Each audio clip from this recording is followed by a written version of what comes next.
Hello there, it's Chris, your careers advisor with CXK, and this is your results day vlog.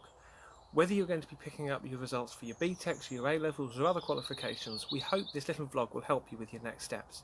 Now, we certainly are in changing times and most unusual times to be picking up results, and there's no way that I can know how it is that you might be feeling. And it may be that you're feeling lots of different things and you and your friends are a mixture of emotions, whether worried, anxious, excited, all of these different things.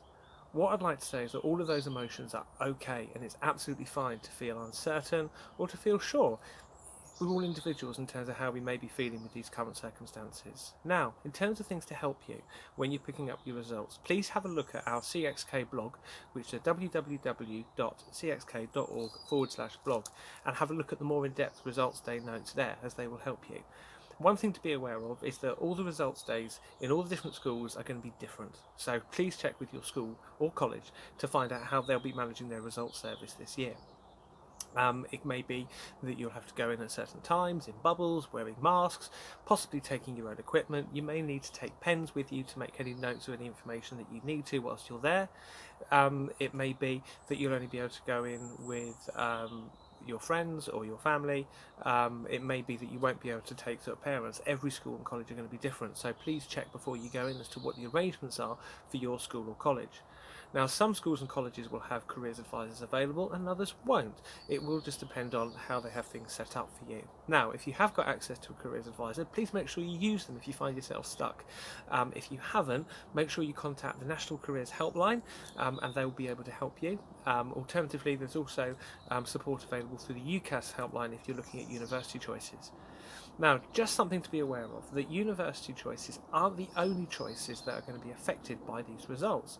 Some of you will be looking at applications for degree apprenticeships, higher apprenticeships and similar.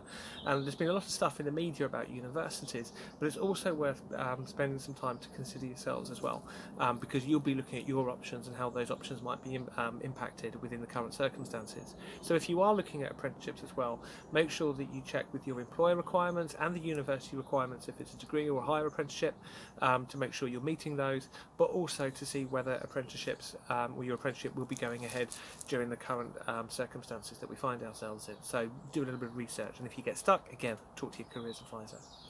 Now, if you're, as you've been seeing on the news, you would have been seeing a lot of stuff with regards the results and the moderation and how things are looking there. We do know it's a changing state of affairs, so I'd advise you to stay up to date with a valid and reliable news source to make sure that you pick up on any changes if they happen.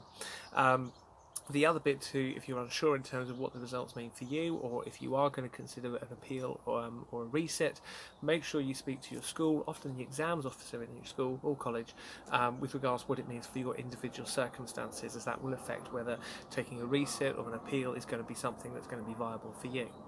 Whatever you decide to do, if you do appeal or reset, there are implications, so make sure that you're aware of what those implications might actually be.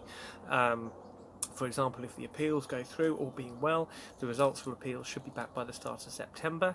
The government has asked universities to be flexible with regards to applications and to keep those in mind if you are appealing, to enable you to go to university. With resets, it's a bit trickier. If you do a reset for the results to come back in time, it's unlikely for many places that you will be able to go to university this year. However, there may be exceptions if universities are going to be flexible. So my advice would be to speak to your school about your current circumstances and how it relates for you, and also speak to where it is that you're going on to next. So if it is going to be university and you are looking at resets or appeals, find out what the implications would be for them. So there's lots of things to consider and lots of things to be mindful of.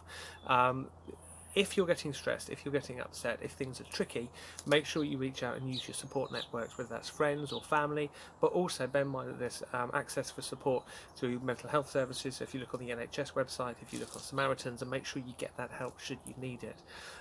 With regards to that pragmatic support around the careers work, like I said, please contact either your careers advisor in school if they're available, whether in person or remote if that's been set up for your school or college, or contact the National Career Service team. There's an amazing group of advisors there ready to help you.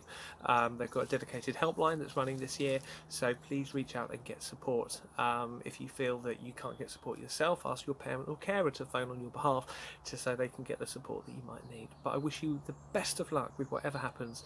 I hope things go well, and I wish you all the best for the summer and the future. All be well.